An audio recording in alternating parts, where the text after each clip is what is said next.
Kisah Nabi Lut alaihi salam dan kaum Sodom.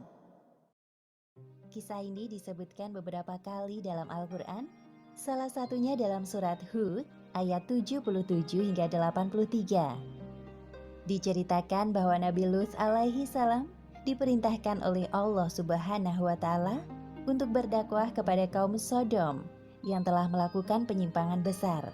Mereka memilih pasangan dari sesama jenisnya, bahkan dengan berani menantang Nabi Lut untuk menurunkan azab Allah Subhanahu wa Ta'ala. Nabi Lut alaihi salam tinggal di sebuah kota bernama Sodom yang terletak di negeri Al-Gaur, dekat dengan bukit Baitul Maqdis. Penduduk kota ini atau kaum Sodom banyak yang menyimpang dari ajaran Allah. Buktinya masih terjadi perampokan atau penyamunan. Selama tinggal di kota Sodom, Nabi Lut berdakwah kepada kaumnya dengan santun. Namun sikap kaumnya justru berkebalikan. Mereka mendustakan ajaran Nabi Lut dan tidak menghiraukan perkataannya. Wahai kaumku, mengapa kalian tidak bertakwa? Sesungguhnya aku adalah seorang rasul kepercayaan yang diutus kepadamu. Bertakwalah kepada Allah dan taatlah kepadaku. Shh, bicara apa sih dia? Entahlah, wahai saudaraku. Aku bosan sekali mendengar Lut mengoceh tentang keimanannya itu. Mereka terus saja mengobrol seolah-olah tidak mendengar perkataan Nabi Lut. Wahai kaumku, aku sekali-kali tidak minta upah kepadamu atas ajakan mulia ini. Jadi, engkau kemari minta upah kepada kami? Ini, ambillah. Kebetulan aku punya banyak uang dari hasil rampasan para musafir. Astaghfirullahaladzim. Sesungguhnya, mengambil hak orang lain adalah perbuatan yang zalim. Wahai kaumku, segera bertaubatlah kalian. Kemudian, Nabi Lut meninggalkan tempat itu dengan perasaan hancur. Tidak sekali dua kali mereka bersikap buruk kepada Nabi Lut. Namun Nabi Lut tidak putus asa. Beliau terus berdoa kepada Allah agar Allah membukakan pintu hati kaumnya yang telah menyimpang. Allah Subhanahu wa Ta'ala telah menciptakan manusia secara berpasang-pasangan. Laki-laki berpasangan dengan perempuan, begitu juga sebaliknya. Namun kondisi berbeda terjadi pada kaum Sodom. Para laki-laki dengan bangga memilih pasangan mereka dari jenisnya dan meninggalkan istri-istri mereka. Wahai kaumku, mengapa kamu mendatangi sesama lelaki di antara manusia, dan kamu tinggalkan istri-istri yang dijadikan oleh Allah untukmu? Bahkan kamu adalah orang-orang yang melampaui batas. Wahai Lut, mengapa engkau selalu ikut campur dalam urusan kami? Urus saja urusanmu sendiri. Jangan menghalang-halangi kami.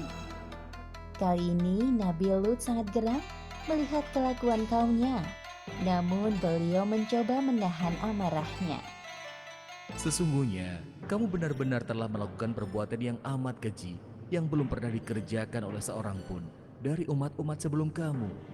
Hai Lut, sesungguhnya jika kamu tidak berhenti, benar-benar kamu termasuk orang-orang yang diusir. Sesungguhnya, aku sangat benci kepada perbuatanmu. Atas izin Allah, aku tidak akan semudah itu menyerah. Lakukan sekehendakmu seperti kami lakukan sekehendak kami.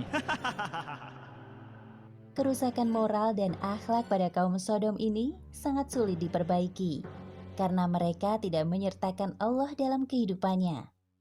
Maka dengan mudah hawa nafsu mereka dikuasai oleh syaitan. Ya Allah, mengapa kaumku dengan mudah melakukan itu? Di mana akal sehat mereka?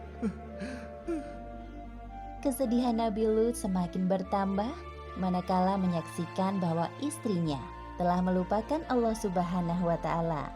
Seperti yang disebutkan dalam Al-Quran, surat At-Tahrim ayat 10. Allah membuat istri Nabi Nuh dan Nabi Lut perumpamaan bagi orang-orang kafir. Keduanya berada di bawah pengawasan dua orang hamba yang soleh di antara hamba-hamba kami. Lalu kedua istri itu berkhianat kepada suaminya. Hanya sedikit dari kaum Nabi Lut yang mau mengikuti ajarannya. Di sisi lain, penyimpangan seksual semakin terang-terangan dilakukan. Wahai kaumku yang malang, sebelum azab Allah tiba kepada kalian, segeralah kalian bertaubat. Sesungguhnya Allah Subhanahu wa Ta'ala itu Maha Pengampun lagi Maha Omong kosong semua itu, wahai Lut. Datangkanlah kepada kami azab Allah jika kamu termasuk orang-orang yang benar.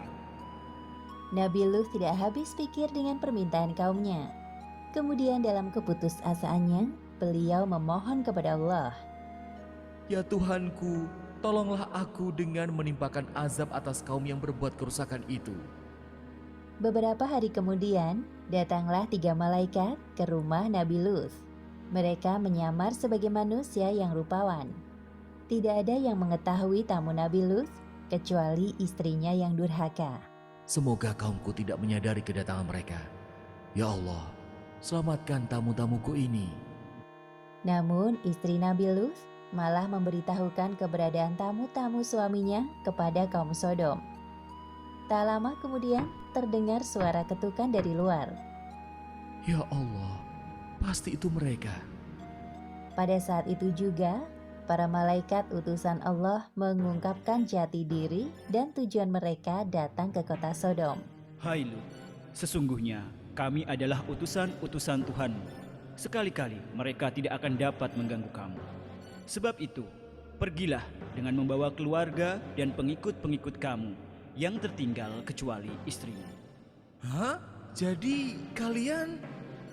Ketukan pintu rumah Nabi Lut semakin keras. Kemudian Nabi Lut bergegas mendatangi arah suara.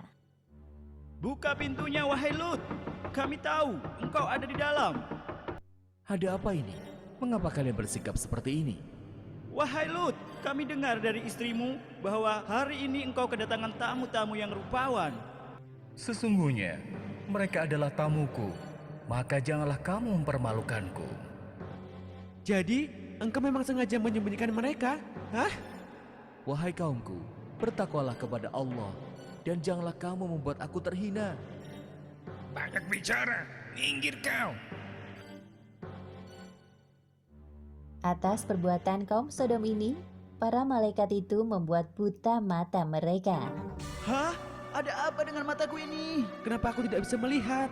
Oh, tidak. Ini apa yang terjadi? Sepeninggal kaumnya, para malaikat itu berpesan kepada Nabi Lut, seperti yang disebutkan dalam Al-Quran, surat Hud ayat 81. Sesungguhnya dia akan ditimpa azab yang menimpa mereka, karena sesungguhnya saat jatuhnya azab kepada mereka ialah waktu subuh. Bukankah subuh itu sudah dekat? Pada malam itu juga, Nabi Lut beserta anak-anak dan kaumnya yang beriman meninggalkan kota Sodom. Suara apa ini?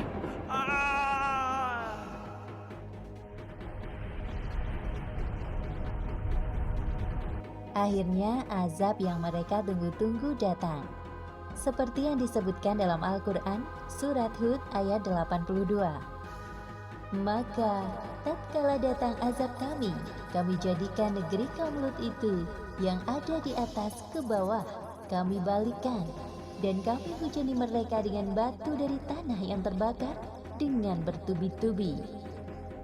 Demikianlah akhir kisah Nabi Lut dan kaum Sodom. Beberapa hikmah yang dapat kita ambil dari kisah ini. Pertama, kegigihan Nabi Lut dalam berdakwah kepada kaum Sodom patut kita jadikan teladan. Kedua, tidak sepantasnya kita menantang Allah dengan menurunkan azab. Dan ketiga, hendaknya kita menjaga diri agar tidak terjerumus dalam penyimpangan seksual. Wallahu a'lam bishawab.